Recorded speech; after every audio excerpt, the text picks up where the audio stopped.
Okay, friends, this is the gallery. No, that's not gallery. This is that's not gallery either. I feel like jumping off the fucking gallery. Never mind. Recording anyway. Right, we're recording. Warts and all. This is live. Well, it's not live with a live stream chat room, but we don't edit, so it's as good as live. This is Angela's Caches. This is Angie and Heather back for another session or 2 or 10.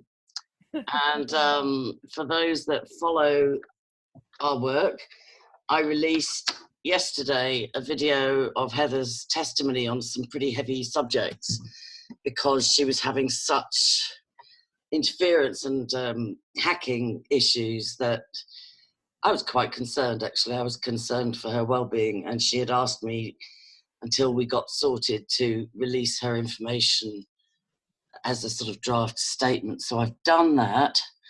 There's another thing to report. This is weird. What? I don't know how to get gallery like side by side. It doesn't really matter. Now my head's over your head, right? That's why you can't do it, because you're getting in the flat. That's why you can't see it, because things can be in front of my face and I get into a big tizzy and I do not see it. I don't see the thing. Anyway, it'll do. I wanted to make it gallery, but gallery's not showing up as an option at the moment. What have we got here? Stop recording. Is it giving me advice? Step away from the... Step away from the recording. Step away from the recording. No, we're still recording because I want this to be authentic. The first thing I'm going to do is praise. Dear God, I just come before you, and me and the Holy Spirit make two, and Heather has no problem with me praying to my God, and she follows her own tradition, and we work very well together. But I'm praying to my God and my Jesus by the Holy Spirit. I'm asking you to send angels all around this broadcast and all around our households and everybody that we love and everything that contributes to our lives. And I just thank you for a hedge of protection around all of us and our animals too, our finances, our computers, and all our tech. And we just thank you that the watchers are arrested, spiritually speaking, and if that manifests, all the better.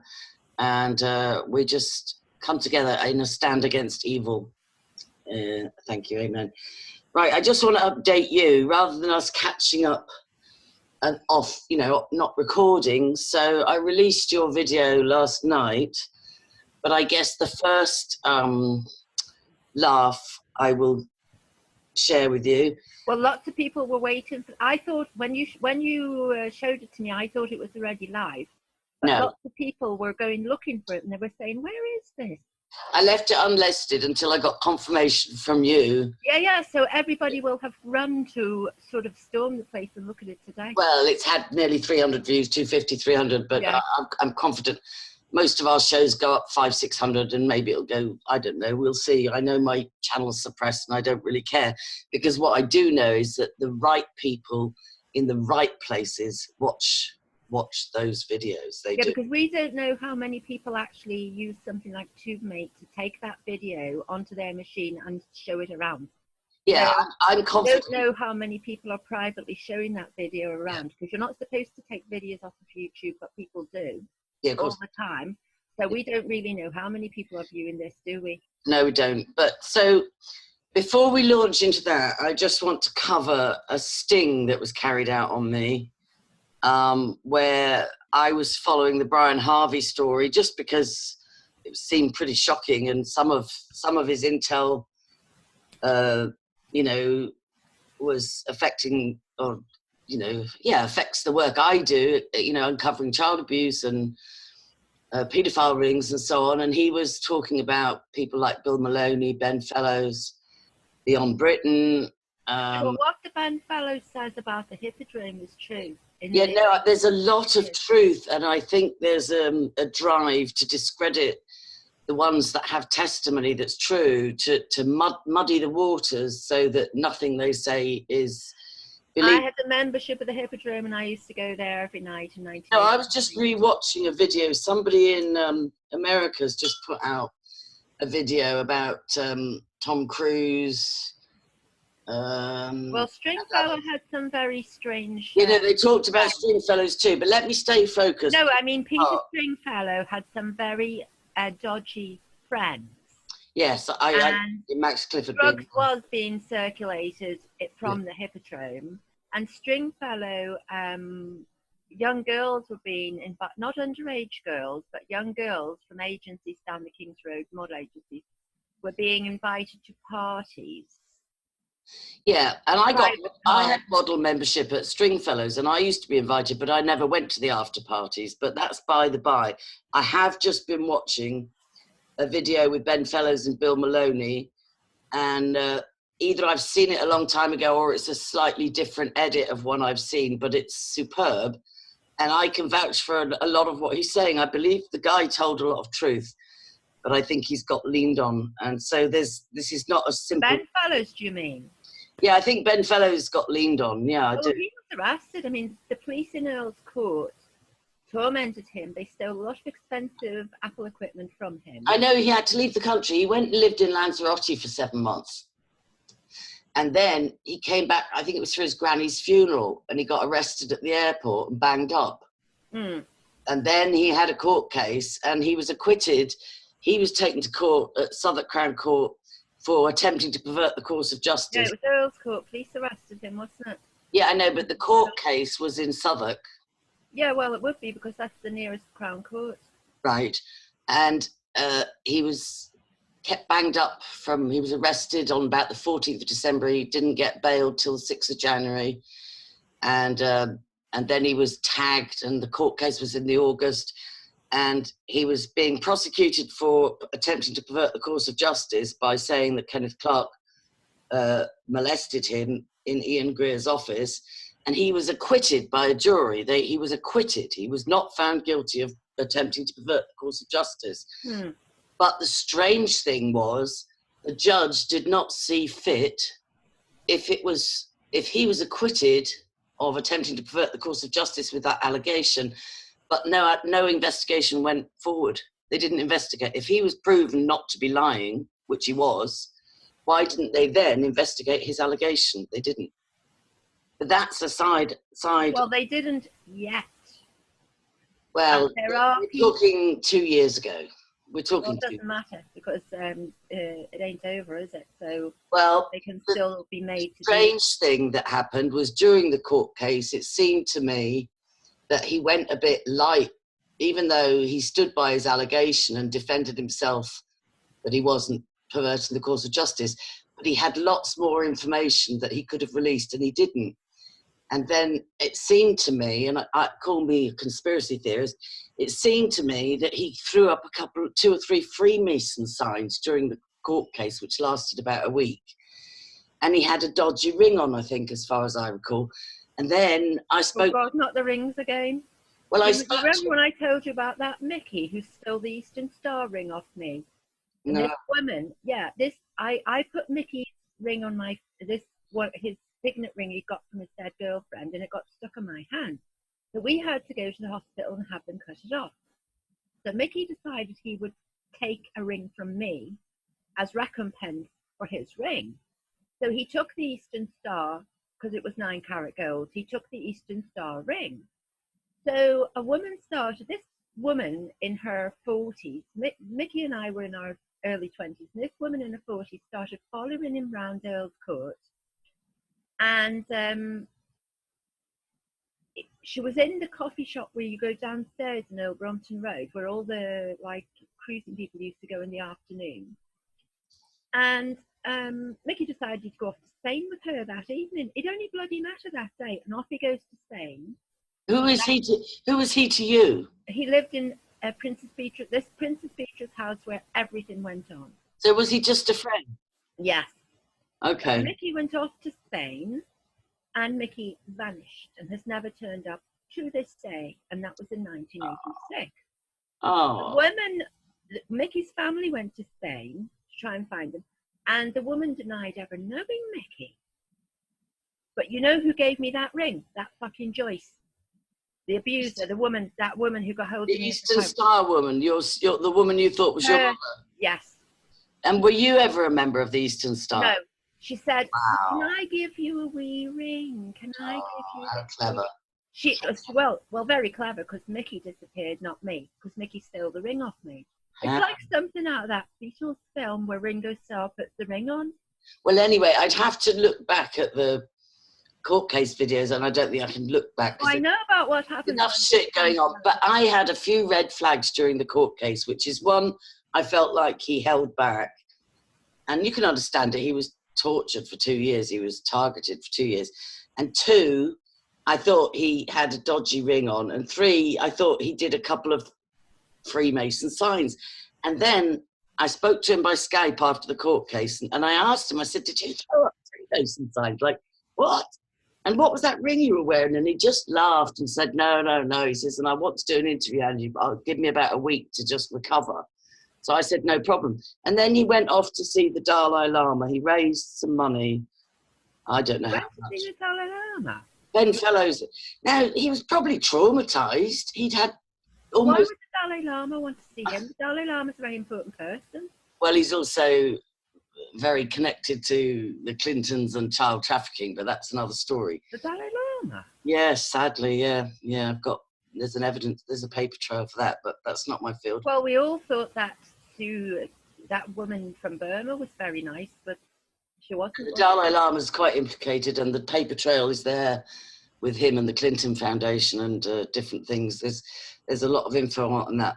But anyway, Ben, as far as I could tell, disappeared from the scene. Oh, yes, he vanished off the internet. Vanished. And he left behind, there were 2 or 3 people saying that they were hundreds out of pocket. I don't know whether he'd borrowed money off people, I don't know. So now somebody did say to me, oh, he has gone to ground, but he's written a book, it's up on Amazon, I don't know. But nevertheless... Well, I've not seen it, because I did Google to see what has happened about him, because some of the people he knew at the Hippodrome I also know. Yeah. And we all know what went on at the Hippodrome. I'm a little bit older than them, just a couple of years older than them. But we do know what was going on, and we know what Stringfellow was implicated in, and we know about all the coke that was going around. We know about everything. I mean, Stringfellow is now dead. Stringfellow is now dead. So is Max Clifford. Oh, yes, well, when I tried to expose those people who had me as a child, I wanted a publicist, and I was told to go and get a publicist. So I called up Clifford's office, and the woman there, she called me everything, and she said, you tell on people.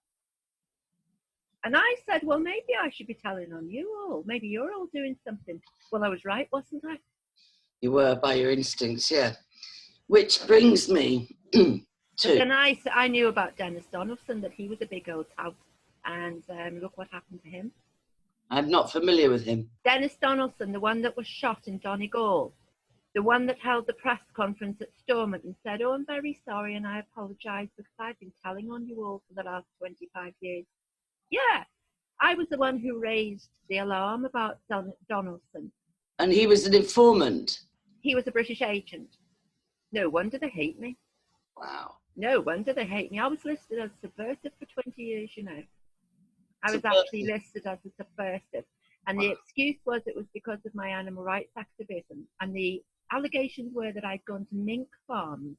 I'd never seen a mink. I wouldn't know it if it came up and said hello at the bus stop. I had never seen a mink.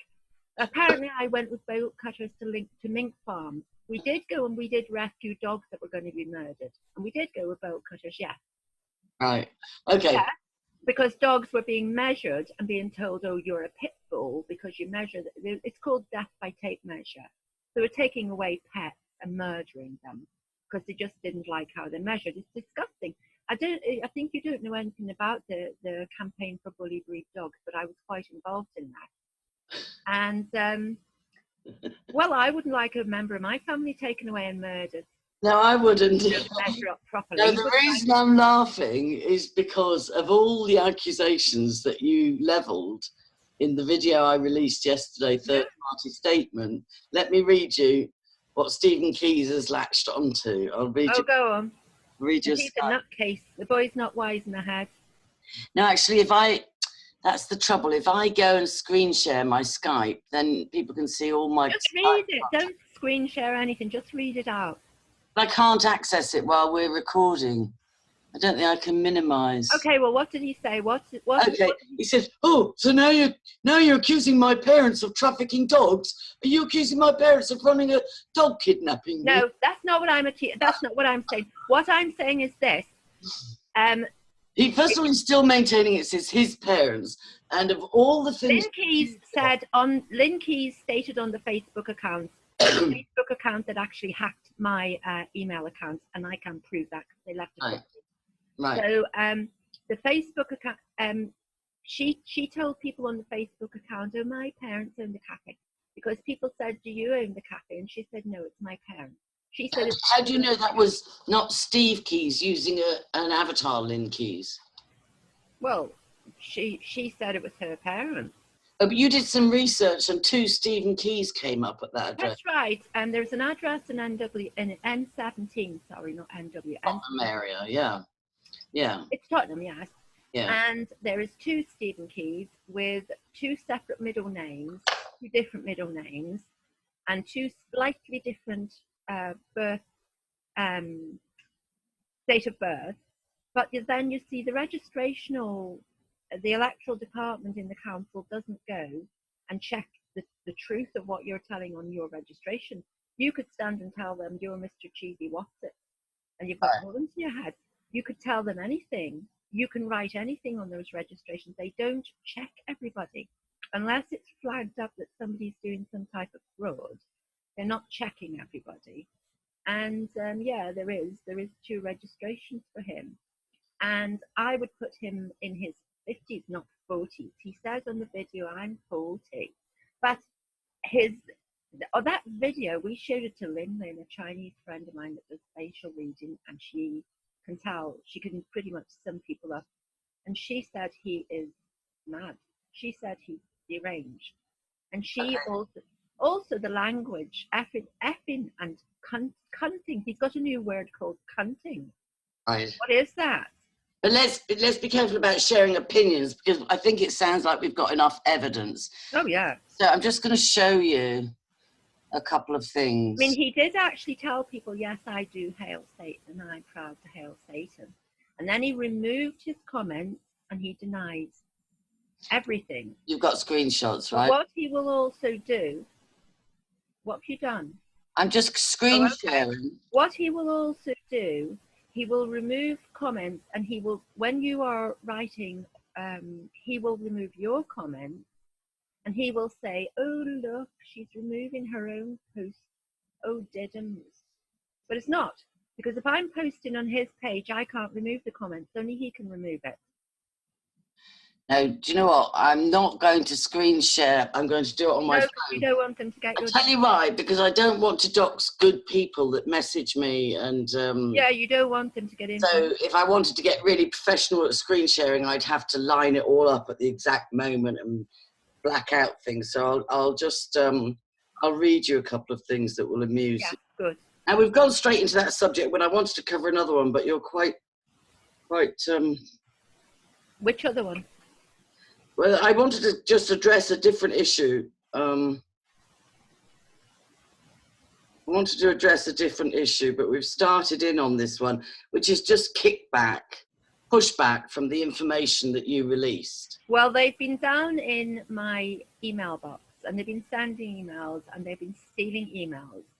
Okay. Just a warning to the thief of those emails. Yeah. You are in serious danger. We know who you are, and we sat and watched you do that. Yeah. And you still emails about seriously dangerous actual gangsters who've been doing things for years, and they never spent a day in prison.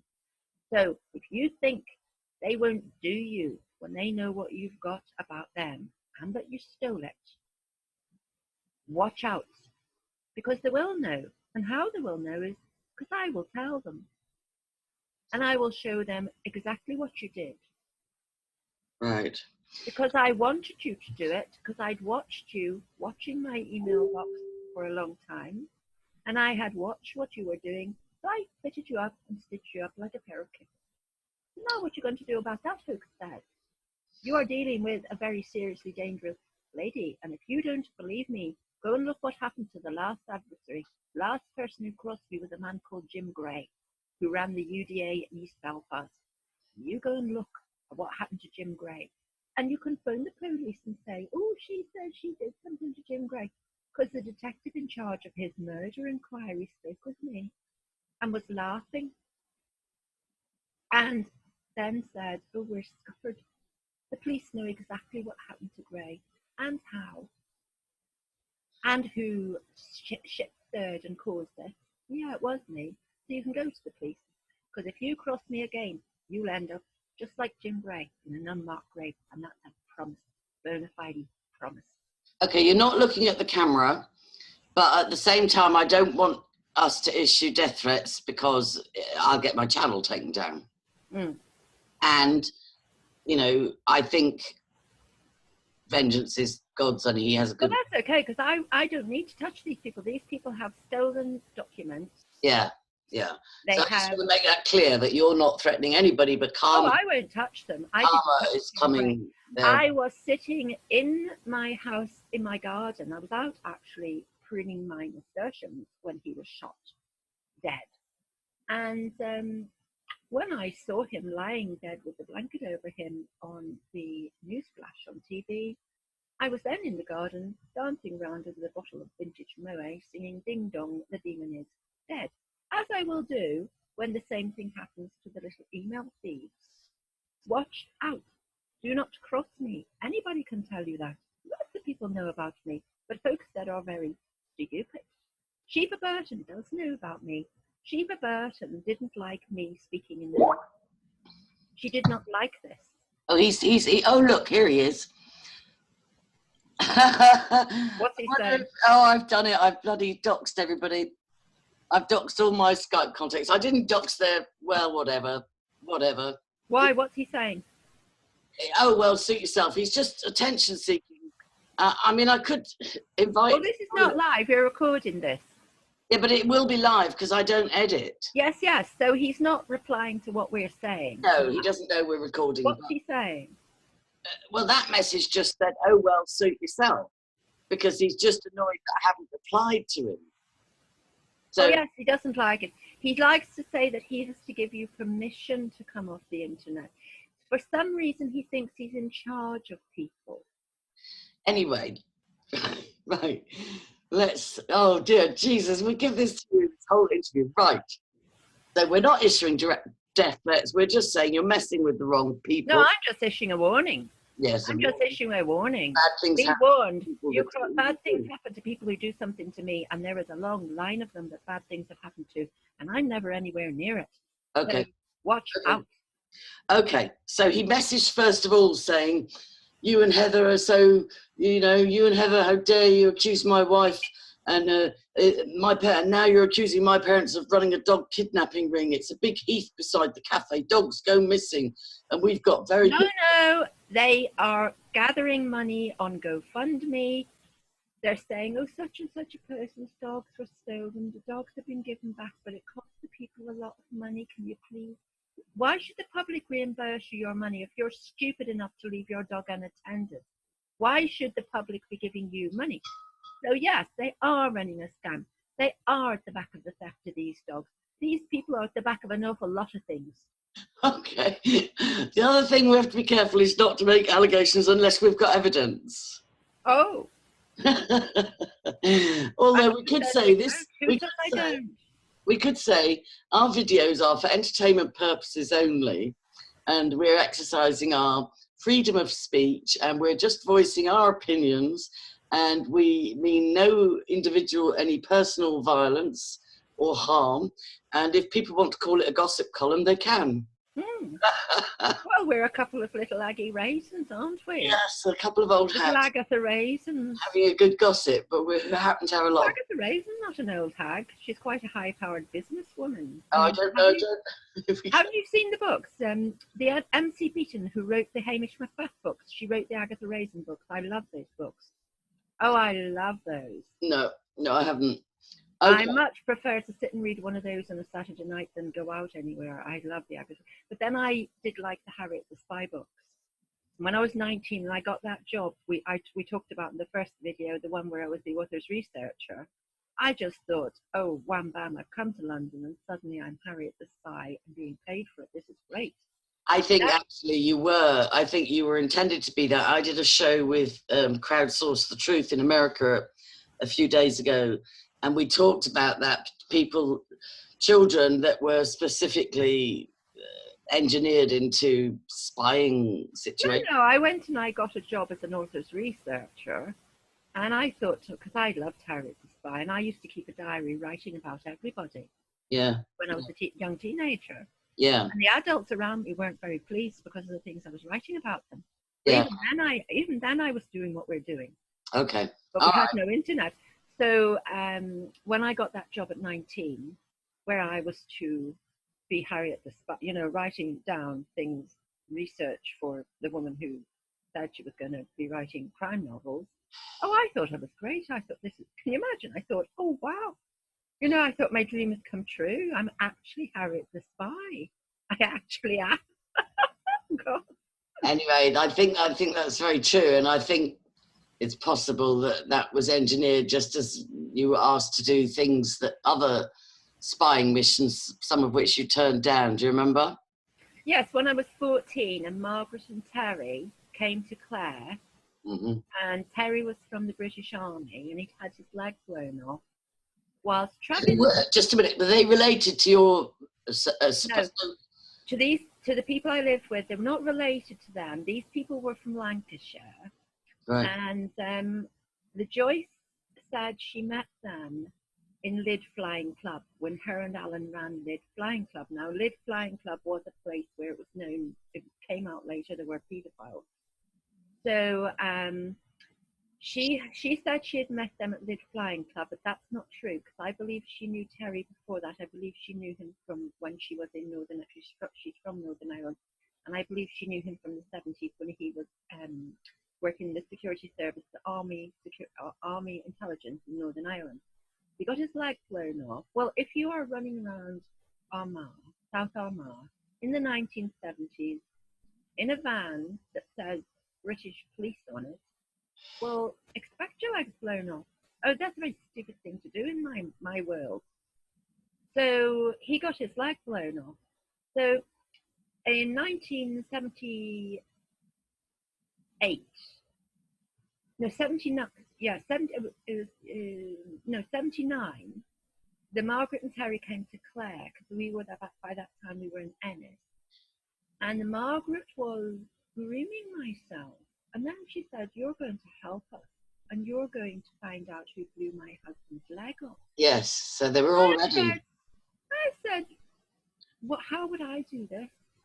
She said, yes, you're very, you know, you're a beautiful young girl. You're going to go and get information from me. And I said, no, I'm not.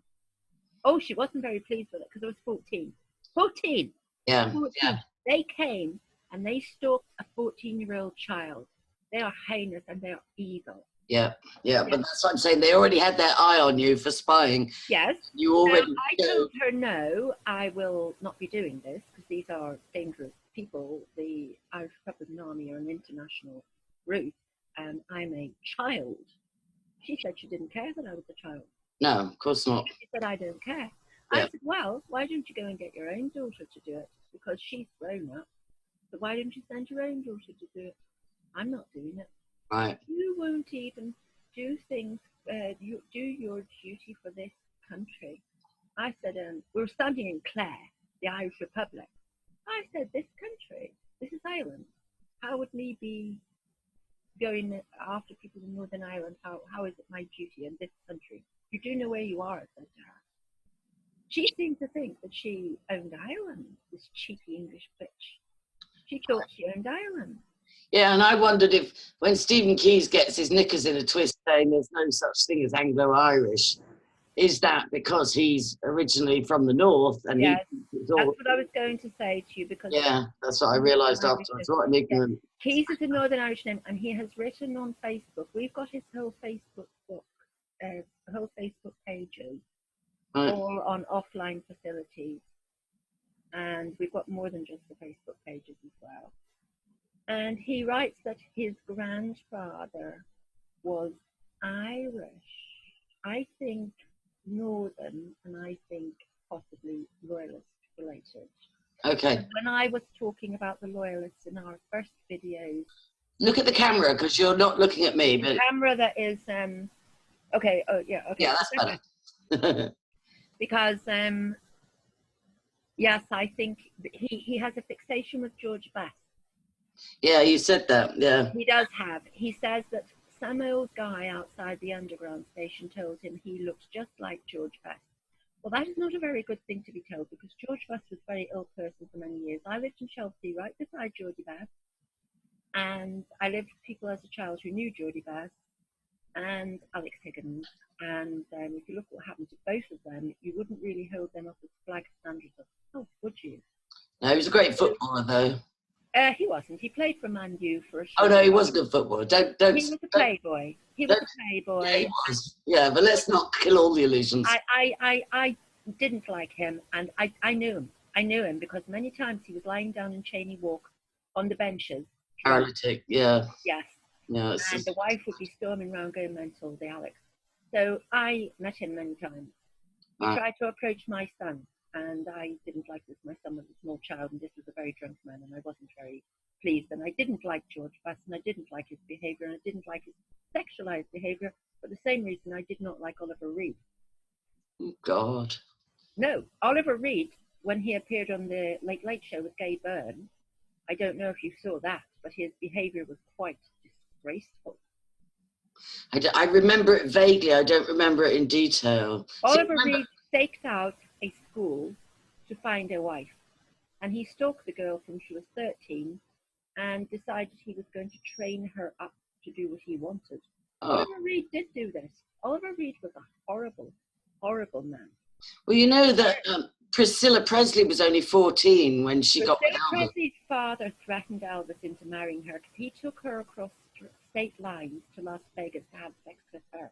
Right. And her father, because he told his housekeeper he was crying the day he had to marry her. He didn't want to marry her.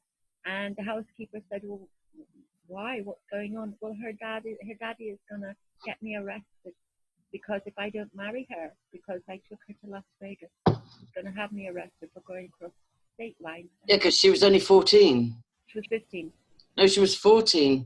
She was 14 when she came first to stay with him. But when he took her across state lines, she was 15. Okay. Because in Nevada, it wasn't illegal. But look at Jerry Lee Lewis. Jerry Lee Lewis married his 13-year-old cousin. Oh. And brought her to Britain. And people, I've seen the news footage. And some of the reporters said, dear, what age are you? She said, I'm 13. And they said, what? I'm Mrs. Jerry Lee Lewis and I'm 13. And they said, you know, like, what's going on here? So, I mean, really, the British authorities should have arrested him at that time. But he cancelled all his tour and he went back to America. But he should have been apprehended instead, should he not? Absolutely. Absolutely. We've got a child bride issue going on anyway, haven't we? But you don't hear it so much with celebrity superstars, you know.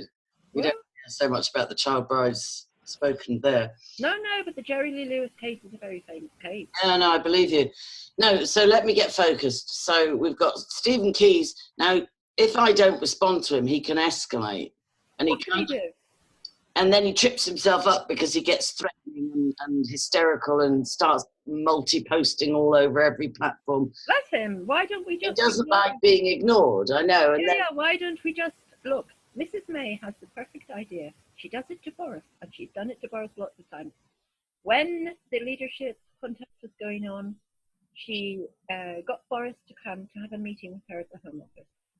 And she left him waiting, like a teenager. She stood him up like a teenager. And she then sent her 2 aides to tell him, no, Therese is not coming. And the press were waiting at the front of the Home Office. And the press, somebody told them, oh, Boris is going to leg it out the back. So they went around the back. And they were taunting him. Did Mrs. May stand you up, Boris? Did she stand you up? Yes, she did.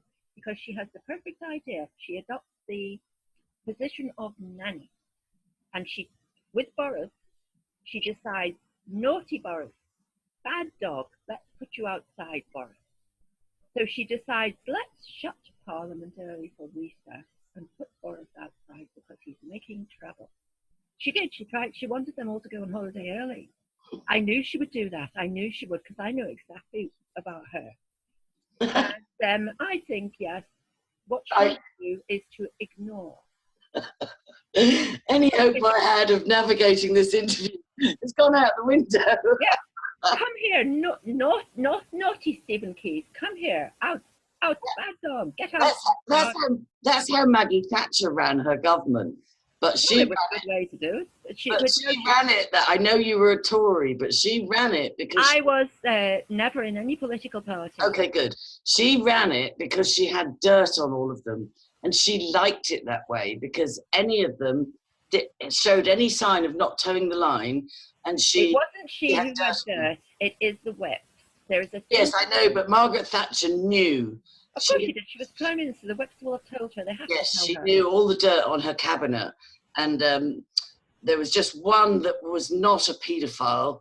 It's really like that. It's like spot the non-paedophile when you're talking politics. But there was one that would not participate, as far as I understand, and he was it Cecil Rhodes? I did a lot of research on this, but I don't remember. It was the one. Is it Cecil Parkinson? No, I think it was Cecil Rhodes, that, you know, after whom Rhodesia was named. I think it was him. I can find the note. Why would he be in her parliament? He would have been a lot earlier because Rhodesia was founded a lot earlier. Maybe it's the wrong name. There was one. I think you might mean Cecil Parkinson. He was. No, it wasn't Parkinson. Anyway, that's another sidetrack. But from my research, she had dirt on all of her cabinet, and that's how she kept them in line. Yeah, because there was one cabinet member that wouldn't get compromised in the way the others all were, and he used to run a bit rogue and do sort of annoying things and couldn't quite be brought to heel. So you put him out in the garden. You shut the parliament, you put them in the garden. Naughty Boris. So she Boris. Get outside, Boris. You can come back after the holidays, Boris. Out, Boris. Go. Did you never see where Boris Johnson's wife locked him out of the house on the 6 o'clock news? It was hysterical. I think he'd gone off with a prostitute or something. He'd done something like this anyway, and the wife was running around locking the windows, and Boris was standing with his bicycle talking to the press. And he went to put his key in the door and go in, and he said, "Oh, she's locked the bloody door." She said, "Bloody well locked me out." He said, as she'd locked everything. Do you know if I was her, I'd have gotten a big bucket of cat litter. Nice used one. And stop. Anyway, let me. If he did to me what he did to her, I would have. He's done dreadful things to that woman, but why did she put up with it? Right. I'd divorce him. I would be Zsa Zsa Gabor. I'd be the best housekeeper ever. I would keep the house and the money and the cars and everything else. I know somebody who knows his brother Leo. Who lives out Hampstead way. Anyway, yeah. Let's just let me get. It was Stephen Keys. Well, I think we should just do like she would do. I think we should just put him into the garden and not talk to him. Right. So you won't like that. At the moment. Well, he's shitting himself because we've exposed him. He does run Hampstead.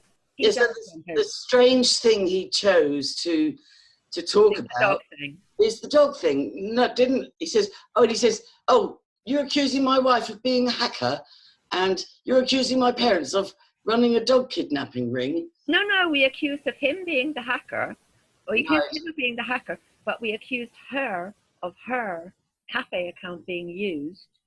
Okay. Yes, because there is a way there. Although, if 2 Stephens are registered at that cafe. Not 2 Stephens. They're not at the cafe. They're Tottenham. They're not at the cafe. So who's registered? Oh, you've got onto the land registry to find out. No. These people, the Keyses are registered at an address, a domestic address, and there is 2 Stephen Keyses. Yeah, I know. So he's creating fake identity for himself, which would tie up with being a police informant or asset. Well. I or think, yeah, well, I think he's just a dirty copper. undercover. Could be, yeah. Could What be. has set them off is because I kicked off at them and I said, he's a copper's narc or he's a copper. So they started going mental on their Hampstead page the next day. Right. Yeah. Right. And then this, so he sent Skype messages, and I only just read them before we went live, and I haven't replied. So, you know, he'll either escalate or not. And there's nothing much to reply except for to invite him if he'd like to come and have a chat with his face showing. Oh, well, he showed his face on that video where he's... oh, yeah, that's right. Yes, he made the language is peppered with effing. Yeah, I saw it. Yeah, I saw it. And they said I didn't respond. I did respond. I responded on my Facebook, which they... Oh, he refers to myself and Susu on that. Oh, right, but right. he seems to still think I am her. Right. And he refers to the pair of us. Right. And he says that a woman who he knows sent an email. No, there was no email. It was a post on Hampstead that was never published. So if he doesn't run Hampstead, how did he get hold of a post that was never published? Yeah. He tried to say that this was an email sent to him by one of us, and he actually cropped the thing so it didn't show where it came from. So he's a devious little chef. Yeah. Well, he will have to get up early in the morning to beat me, because I am pure slicket when I want to be. Now this is strange. Slicket. I've got a number. Instead of it saying continue as Angela Power Disney, it says continue as, and then it gives my name has a number. You know, might as well brand my arm or something, the way they carry on with monitoring. But how do you want to handle the evidence side of things? Have you been to the police lately, or will they come to your home and look at all the evidence? He says to you. No, I'm asking you. Oh, me? Yeah, like if you've got all this evidence, which I completely believe you do, have you already presented it to the police, or are you going to invite... Well, the evidence you've got about the hacking and about it originating from the cafe, and... why will I go to the police and not deal with it myself, or have someone else, a proxy, deal with it? Okay, that's a good point. Yeah. Why will I do this? Well, because sometimes people say, I mean, you did go to the police before, didn't you? I did call the police because they put my address and they sent people around talking to my neighbours, and they did do this. Yeah. He's told me that it was Sheba Burton. Right. So I'm just going to find this other... But I think Lee Jessen has a lot to do with this. But Lee Jessen's a big stupid oik. He really is. Right. I was curious about you thinking that he's a police asset. Lee Jessen? Yeah. Did you think that or not? That he's a police asset? Yeah, no, why do you think he's involved with, you said he meets... I didn't say he's a police asset. Okay, good, that's good to clarify. Because he is involved with Hampstead. Because when I was on Gary Hilson's page, Gary Hilson's involved with these people too. Gary Hilson's involved with loads of people. When I was on Hilson's page, I sent Hilson a message saying, be careful because this anti-adoption group is run by Sheba Burton and she's using fake profile. And she's using somebody else's photograph, and it is her. So Hilson immediately went and reported to Sheba Burton and Lee Jessen that I had said this. He did. Right. So he brought them onto his page, and along came Craig Hilson, because this fake profile called Ray Bartman came along, and Sandy Joyce, who knows Sheba Burton in actual life, because Sheba Burton wanted Sandy to go and stay in Sheba's house with her. But when Sandy said, oh, don't listen to Sheba, Sheba's not the full ticket, Sheba said, I don't even know you. And Sandy said, well, that's a bit odd because you wanted me to come and live with you. I know you from back in the day in real life. So Sheba's a liar. And Sandy said, yes, you're a liar. And Sheba said to Sandy, why don't you say this and why don't you say that? And Sandy said, why don't I just say what I want to say without you telling me what to say? She stood up to her. and the Craig Hilton was fighting with the Ray Barkman. You mean Roy Hilson? Gary Hilson? No, Craig Hilton. Oh, right, there's somebody else. Yes, was fighting. So they appeared to sort of, I don't know these people, but they appeared sort of backing me up for some reason. And Gary Hilton published a private message to him from myself.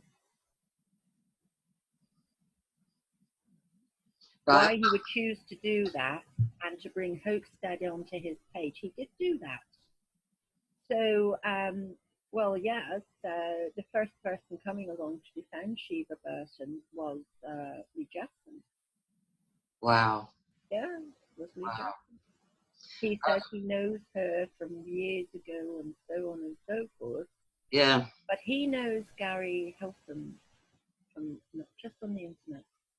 And I believe Keith knows these people from not just on the internet. Right, and you've got good reason to believe that. Yeah. Okay. Have you got evidence that they meet up in real life? Well, we don't go following them round. We're not really interested in following them round. We know what they do because we've watched them. Okay. You've got witnesses? I'm just playing advocate here. Have you got witnesses? Well, we're not going to be running a court case or an autopsy into it. Okay. I know what they are doing. It's suffice to say. I'm not going to tell how I know, but I do know what they are doing. Okay, so then at the moment... They have stuck their noses down a lot of people's business, and somebody else... So at the moment, we know Lee Anthony Jessen, who runs Unite as One group for survivors, mixes with Hampstead people. This is what you're saying? Oh, yeah. Right. Steve's a good friend. Right. There was an internet, yeah. Steve Burton, and you think Steve Keys as well? Yeah, he is Keith's mate. Right. Because And along came Gary Roy Hilson does the same. Gary Roy Hilson has a big following against forced adoption. Gary Roy Hilson and Tracy McCarthy think they're to decide who should have children and who shouldn't. These people want to be paramilitary type leadership. These people. I am sick of these. They were told off the other day about telling other people how to live. Somebody was really quite angry at them, telling Gary Hilson, how dare you, you piece of trash, think you can tell people how to live. Look at the state of yourself. Who do you think you are? Now, that person was quite right. Gary Hilson never had those children legally living with him. He went and took them from where they were living. And you think that won't disturb them? They were where they were for quite a long time with their relatives. And he went and he took forcibly these people. And he tried to get a person I know to be his Mackenzie friend. When she discovered the truth about them, she refused to entertain them, and they attacked her. Another person they attacked was the girl who said she would have to step back from Eugene's case a few months ago, and they called her a stinking rodent and all sorts. And but I like Eugene. I think he's made mistakes. My cat loves him. When I'm listening to Eugene's broadcast, Tiggy gets up on the sofa with the paws folded under and the head up and the ears in listening position. And I go and stand in front of the TV to annoy him. Meow, meow, meow. Move out the way. Yeah. I do. I like the guy. He loves to listen to Eugene Luxian. Yeah, no, I do like him. I do like him. But the point is, I'm not so... Yes, but that girl wasn't told the proper truth when she was going to help Eugene as a Mackenzie. And she was not told the truth, and she was lied to. When she found it out, she said, no, sorry. You mean Gary Hilson you're talking about? No, the girl who was representing Eugene. Oh, right. He was on hunger strike. Right. And she stepped away from the case because she found out, when she read the documents, she found out what had really gone on. She said, well, no, I can't jeopardize. Well, I know. Oh, I think I know almost everything in the documents of his background. But I don't find it sufficient to steal his son, and keep him stolen. I don't find... Well, there was no such things in the background. There was no background of myself and my son. There was a mad social worker called Rebecca Graham, and she tried to exorcise her services manager in the council offices. She was running around screaming, boom, shabba-ba-ba-ba, and grabbing him by the head like this. And poor Malcolm was trying to get away from her. She'd locked herself in his office with him, with the keys. And he said, Mrs. Graham, you're suspended, and trying to grab the keys out of her hand. And she, Who is she? I've lost this now. I've lost you she now. was a social worker. The social worker allocated to Eugene? Yes. No, to me, to us, to my son and I, in 1990. How did you skip from Eugene to your son going back? Well, because you're saying it wasn't sufficient to take his son away. The evidence against him, there was no evidence against us. There was a deranged woman who tried to drive spirits out, imaginary spirits out of her services manager on the council premises and got the sack, and then went to work for the police, if you don't mind. And 10 other social workers were sacked in Kensington, Chelsea, because they were found to be taking money. If you didn't like me, you can pay them to take away my child. And they were sacked one morning with no notice. No notice. They were sacked, and that was right. But one of them is working, Jack Barnes. One of them is working in Thurrock, Jack Barnes, who is over in Thurrock. Yeah, Misty Barnes, yeah. Misty Barnes is not the person I'm talking about. The person I'm talking about, no, Misty Barnes doesn't work for the social services. No, I know. Well, the person I'm talking about is Rory Patterson. No, the social worker, Rory Patterson, was sacked, and he's now working as director in Thurrock. So Jack just moved them around. It's like the Catholic priests. Jack Barnes, now you know what you've got running the place where you live. And Sheila Margaret Murphy is also working there. There are hundreds of mothers in Bexley after this person. Yes. It's like the Catholic priest, when a priest was caught abusing, he just got moved to another parish. The St. Augustine's do the same. The Church of England, St. Augustine's, they do the same, because one of them was put in prison and he was given back his church in Belvedere in southeast London. The guy they brought to Ireland to head up TUSLA, which is the TUSLA, yeah, I know what it is. TUSLA, he had been sacked in England, and yet Ireland hired him as to be the head of the entire TUSLA in Ireland. Because they will arrange this, because the person at the back of all of this is a man called Terry Bamford. And I know about Terry Bamford when he was in Northern Ireland in the mid-80s.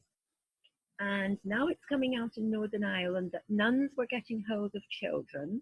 They were taking them across international borders. There's one quite infamous case going on at the moment where the lady who was the child has tried to investigate where she was gotten from. And what she's from Newry. It's been in the news, it's been in the BBC, this case. And she finds that the nuns took her across 3 international borders and falsely registered her birth in each of those places. So yes, what I said in 93, what I said was going on. Trafficking, yes. It is going on, and it was going on, and it's still going on. It's still going on. Let's try and keep it People told me I was mad, including this bitch, Susan Melrose. Yeah. The only people who had nasty phone calls in the middle of the night were people she wanted to silence. She's been doing the nasty phone calls for 25 years. Wow. She has. Wow. She said she didn't know anything about me till she saw me with you and I attacked her. No, she knew very well all about me long before that. Yeah. Well, there's some survivors doing some very good work, long-term survivors that have known her since her first outing. Yeah, Sandy Joyce is one of them who knows her. Well, they're putting together, they're working with somebody. It's not me, but they're working with somebody to actually expose her. Yeah. Good. Yeah. Because I don't believe her and others. Look, this is why I don't believe she was abused. Because she told the newspaper. The newspaper said to her, "Why are you only saying that you were abused when you're now 36?" Well, that's common. That happens a lot. Well, no, wait. She said, because I didn't want my grandparents to be upset, so I waited till they were dead. So she says, I know people that have done that. No. She says to me, "How dare you speak about me? I told her my father when I was circa 4 or 5 years old, I was locked in the cupboard and had fly spray put on me and called a dirty little girl." Oh, but wait a minute. No, you didn't, because you only told when you were 36. So you're now saying you told people when you were 4 or 5. No, we don't think so. Then she says, I was abused at 9 and I told my father at 9.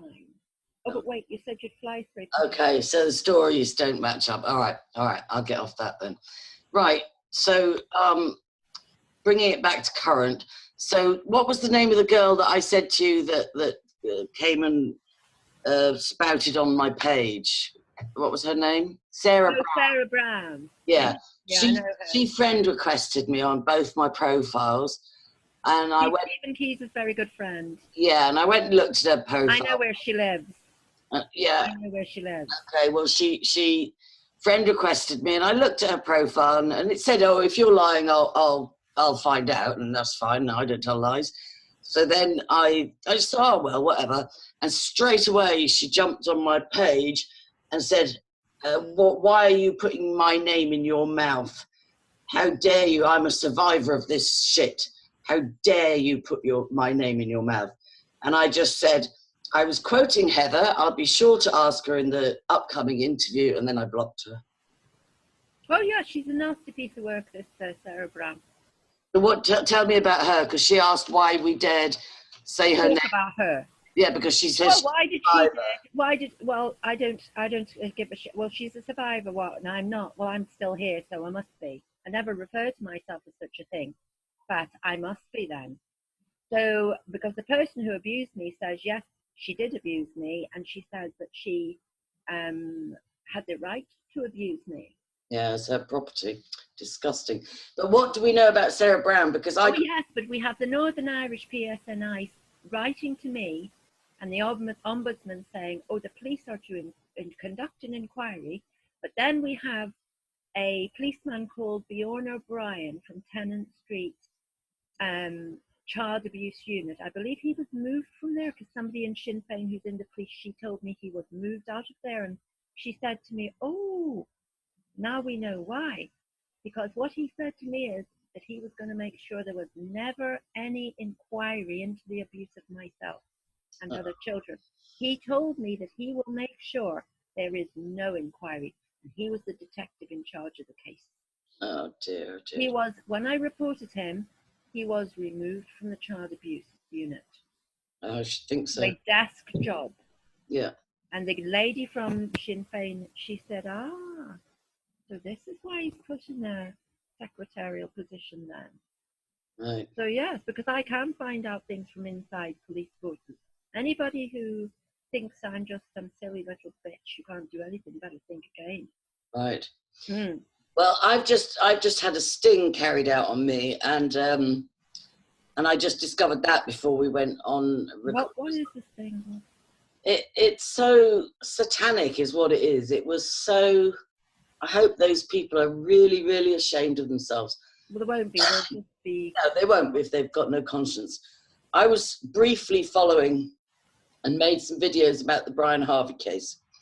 And there was somebody called... Yes, well, they have been talking about the Brian Harvey case. I think basically what they are is persona thieves, because they will watch what you're doing and then they will regurgitate your words a little bit later as if it's their own thing. Yeah, they've been following Brian Harvey, and they've been, people that I know to be trolls have been what I would call in the grooming stage with him. So they're being very nice, like, "Oh, that's terrible, and yes, mate, and yeah, I'm in Scotland, and blah, blah, blah," and so on and so forth. So there was comments, and then somebody commented under one of my videos. I think Brian Harvey had made a few comments, and then somebody commented with just a link. And I clicked the link, and it took me to a Facebook group called Flow Destroyer. And so I sort of posted in it and said, "What's this group about?" And I noticed you posted under my video, and they were very nice to me. And the Flow Destroyer one identified himself as Mike Dice, and introduced me to a Mark and a Rose and a few others, and they seemed to be very nice to me, but they were setting up an ambush. So they said to me, "Would you do a Google Hangout with us? You know, a kind of question and answer thing." And I said, "Yes, no problem. I've got nothing to hide. Ask me anything." So I did a Google Hangout with them a couple of weeks ago, and they were coming at me with a sort of, you know, "Do you not think you're a bit old and you haven't achieved anything in the 3 years you've been campaigning, and you've got enough, you know, with your own children and grandchildren. And How are you this old?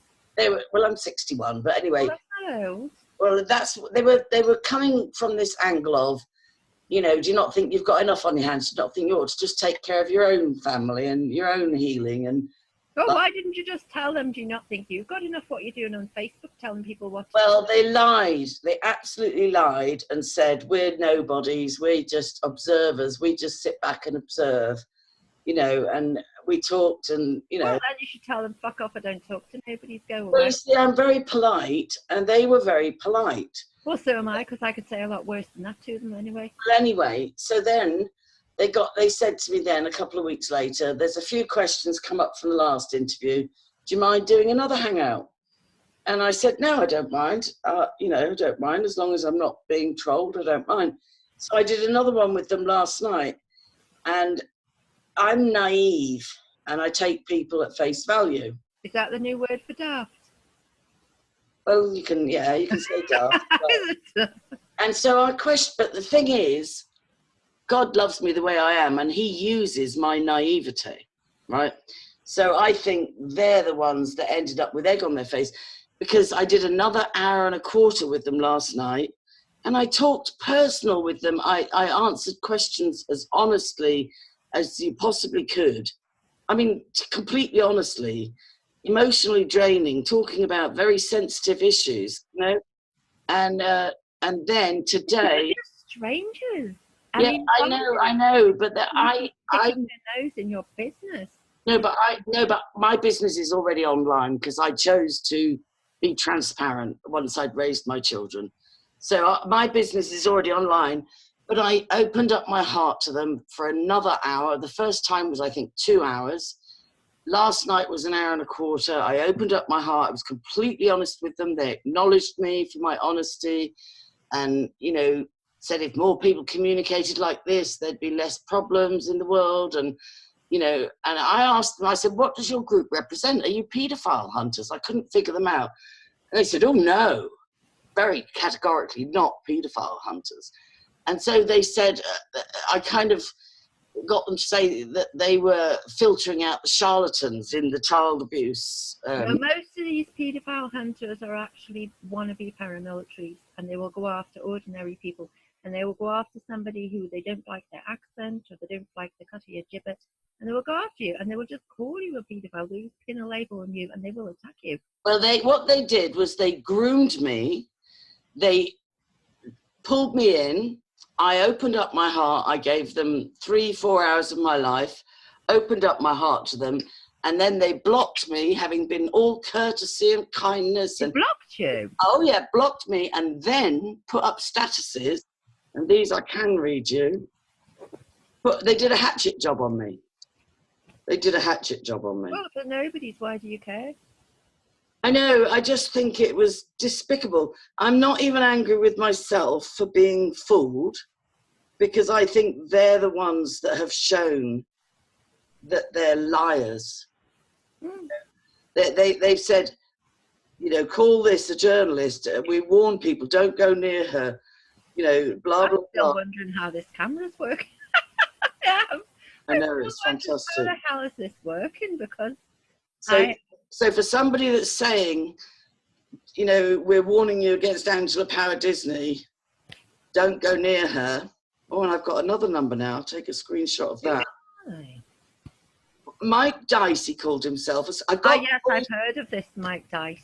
I've got the voices. They didn't have, only one woman had the courage to show her face, and that was just a profile picture. She didn't, okay. She didn't want to put a camera on because there was people coming and going, so it could have been anybody's profile picture. It could have been Shiva Burton for all I know. But anyway... well, this horrible woman, she has gout. We were looking at those videos she put up of herself saying, oh, I'm back and blah, blah, blah, and she's on a stage. And yeah, they're years old. What? They're years old. Yeah, they are. They're from 2009 and 2000. Yeah. And one person who was looking, she said, oh my God, look at her legs, look at her feet, they're purple, she's got gout. Oh, I've got a quote from Stephen Keyes. Heather Brown and her despicable attack on my wife. I won't repeat what she messaged her with in the week. Oh, I will, because I've got the message. All right, let me finish, then you can. But it's beyond vile to try and attack someone that way, the way they did. Despite me telling my wife to block her, I'm glad my wife... His wife didn't block me because I... No, I know, let me finish. I'm glad I my blocked wife... Lynn Keys because I did not contact Lynn Keys. Lynn Keys contacted me. Interesting. Okay, so he says, despite me telling my wife to block her, I'm glad my wife gave back as good as she got. No, I blocked Lynn Keys. Right. And she's raging about it because she was on his page ranting about it. All right, then she says, you and Angie, since March, try and target my parents' business is shambolic. His English is crazy. Now claiming that they... No, it's a Freudian slip, because if I get my way, it will be shambolic, it will be a shambles, because they're a pack of criminals and I'm out for them. I'm out to get them. Yes. Now claiming that they're running some form of dog kidnapping auction business from the Cape. Not an auction business. They are... As the cafe group on here gets a lot of people post about missing dogs. Guess what? It's miles of marshland. Dogs do get lost. We are... Tottenham's nowhere near Essex. Dogs go missing in Essex. We are... Posted on the cafe page in Tottenham. Yeah, we're a dog-friendly cafe. No, I don't believe the dogs exist, some of them in the first place. And also, you're not allowed to be having dogs in eateries. It's not allowed unless they are actually assistance dogs. Right. So he says, we're not the only people you two have attacked. Many other... Go on. Many other good people also. Which good people are these? I truly hope the police take this serious and deal with you both. And then Carol Fowler says... This fat cow. Carol Fowler says... Fat Carol. Tranny. Stevie, these people must be nuts and more. They obviously know nothing about the cafe and know nothing about your wife. F them, they sound like a bunch of losers to me. No, we do know, because I've got a picture of her, how she actually looks. And I don't have grey hair, but she does. Right. And she does have silver grey hair. And we've got a photograph of her. Oh, there's a threat, actually. Is there? Jimmy Jones. Jimmy Jones, this outlaw Jesse Wales. Outlaw, yeah. The one that thinks he's Clint Eastwood, this fucking idiot.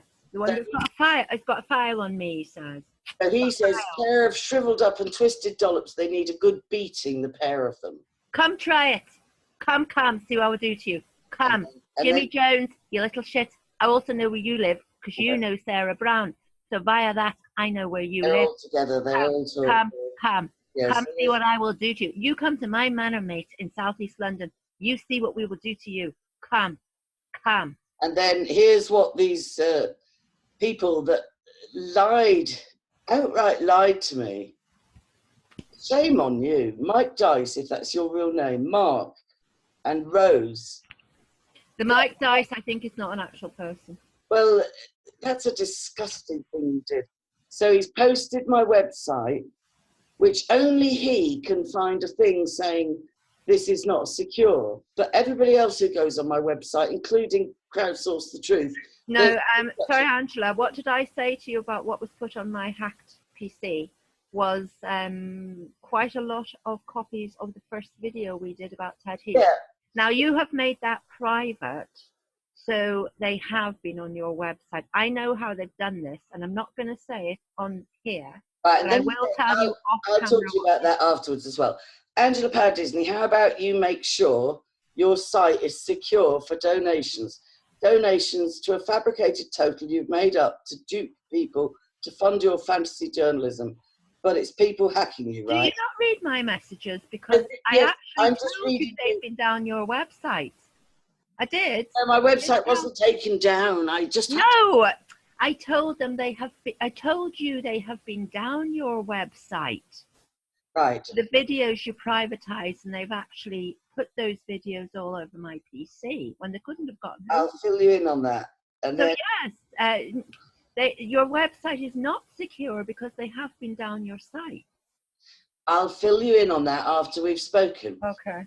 So it says, Angela Power Disney debunked. This is so disgusting. This is what passes as a journalist and a source of empathy. Self-indulgent, dangerous individual.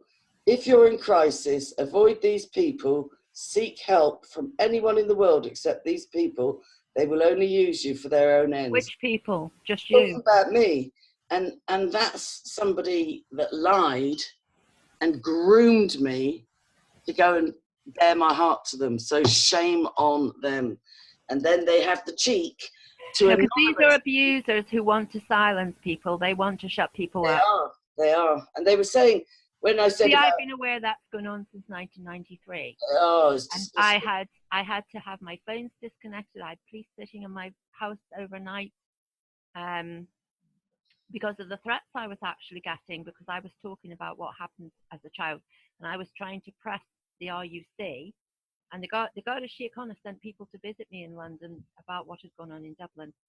So the Garda Síochána were going to, and they tried to extradite people in the case about myself, unsuccessfully. I mean, because the British government said, oh, no, don't,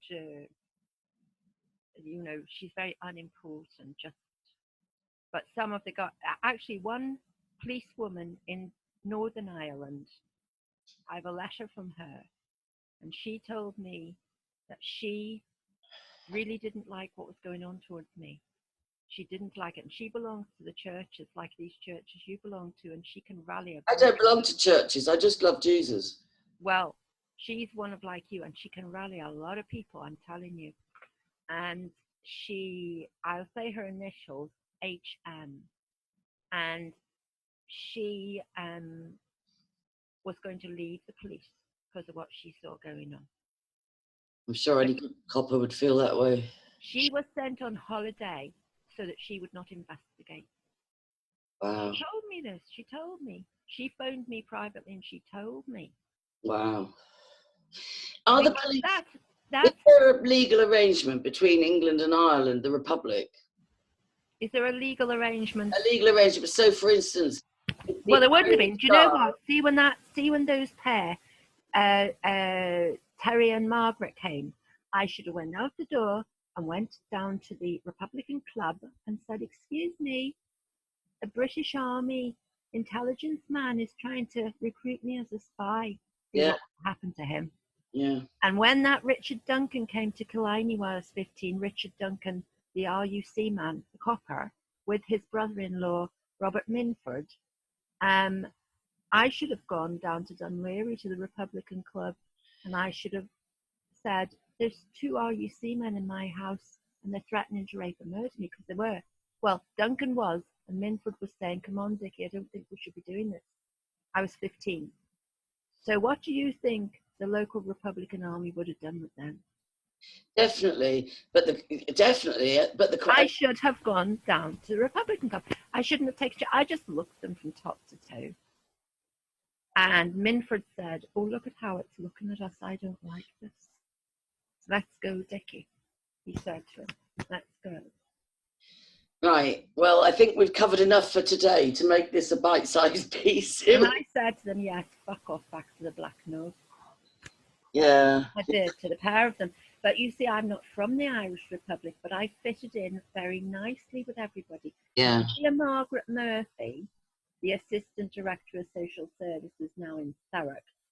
Jack Barnes, if you're watching and interested to know what you've got over there, you've got your hands full, I'd have to say. And Sheila Margaret Murphy was exiled. Right. Well, exiled by the Republican Brotherhood, and quite a lot of it was because she set about me. Some of it was because she set about Stephen Gately's pregnancy. Stephen Gately was a very small young child at the time. He used to come to Artane to his grandfather's house. I knew Stephen as a small child. And he was murdered, by the way. He was no. The family do have this heart condition. I think 2 of Terry's daughter, there's been quite a lot of them have died from this. The grandmother died from it. She was running for the bus in Artane. She dropped down dead. They do have this heart defect. He wasn't murdered. They do have a heart defect. I know the family, and they do have this heart defect. One of the sisters of Stephen, I think it's Michelle, she campaigns. I know the brother, he's in Scotland, and I know he campaigns for the charity investigate, to get some medical treatment for when they're very small, to have operations when they're very small, so that they're not dropping down dead when they're grown up. No, he was not murdered, and I can tell you 100% he was not murdered. The family do have this congenital heart problem. All right, well, I'm just going to say to Mike Dice and Mark and Rose, if those are your real names, the next Google Hangout will be with your faces showing. And why would you do a next Google Hangout with me? Because I know they won't have the guts to do it. They're cowards, they lied, they groomed me, and they set up a sting. God, I'm even but I say, you need to go and get I say the same thing I always say, you can fool me, but watch out for my God. That's all I'm saying. I'm not saying watch out for anybody except my God, because what you did was despicable. I'm proud of how I conducted myself in those interviews, and you showed yourself as the fork-tongued ones. And may God forgive you, but may he also deal with you in Jesus' name. Okay, listen, we'll do it again. Let's do this again. And we'll address any other issues and all the backlash. The backlash wouldn't be so fierce if we weren't right over the target. That's always the case. Oh, yes, because when I have kicked them out from my computer, that's when they went mental about us the next day. Yeah, and you when don't... I have kicked them out, when I have removed their hack tool things, and when I have removed their Trojan injector, when I have removed them, because that is how they were interfering with email. When I removed everything, and I made it clear I was removing it, they were still watching our Facebook pages. Right. And do you want to share screenshots on the next show, or do you want to... What? You know, you got screenshots of them. You documented everything they were doing on your computer. We didn't screen. We have cached everything. Oh, cached it. I have cached it because the people that they've got those emails about, right, they want to know how did they get this information. And when I say, well, they followed me, hacked me, and they from the cafe. Is it the Riverside Cafe or the Waterside? I think it's called the Waterside Cafe in Stonebridge Lock. Okay, because on one time you called it the Riverside Cafe. No, it's either I think it's Waterside Cafe, Stonebridge Lock. Okay, well, I'll try and get organised with screen shares lined up. Oh, actually, they're saying that you doxed them. Well, you didn't dox them by showing that photograph of the cafe, because that's already... On Facebook, publicly. It's already a public photo. Yeah. But you can get that on Google as well. Yeah, and I've got documented threats anyway, so I'll do some screen share work in the week anyway. I think it was flying fuss, because Sheila Burton was talking to Stephen Keyes, and we were watching her, and she was saying, let's take this into real life, let's take it offline. All right, Sheila Burton, fat old woman with gout, come, I will kick your ass with my big stilettos, come. See what I will do to you. Bring your scabby son with you. I'm not scared of your son or his gang, because where I live, there's loads of gangs. Do it. Right. And just to say finally, I know reporting to the police, especially if these are police informants or assets, is futile. But just... Look, I have been speaking to elected people about what I know about the police, and they weren't one bit surprised. No. They were not one bit surprised. And I wouldn't trust the police or the complaints body as far as I could. You wouldn't? Okay. All right. They're fat little donut hog asses. I would not trust them as far as I could fling them. That wouldn't be... Even though the UK police just got allocated last year, I think it was, millions to start a cyber terrorism task force. I think they got 12 million to start up a cyber crime unit. Well, the UDA get given millions of pounds from the European funds, but we all know what the UDA are, don't we? Andre Shukri stole £850,000 from the UDA fund. Yeah, there's a lot of scandals. He didn't steal it. He just went into the safe in the prisoner's office, and he took this money and went to the bookies. So, you know... I knew a bank manager in Knightsbridge. He embezzled $1 million gambling, and this was in the late 70s. And you know what? The only thing they did, they just posted him to a far off They say naughty, naughty, naughty. Yeah, they just transferred him. They didn't Because even he knows lots about them. knew too They much can't dirt do because it was a CIA bank. This life Yeah. depends on not who you know, not what you know, but what You know about who you know. know. All right. On that note, let's talk again next week. Love you lots. Oh no, switch off the recording because I want to talk about your website. This website thing. Oh, okay. Just a second.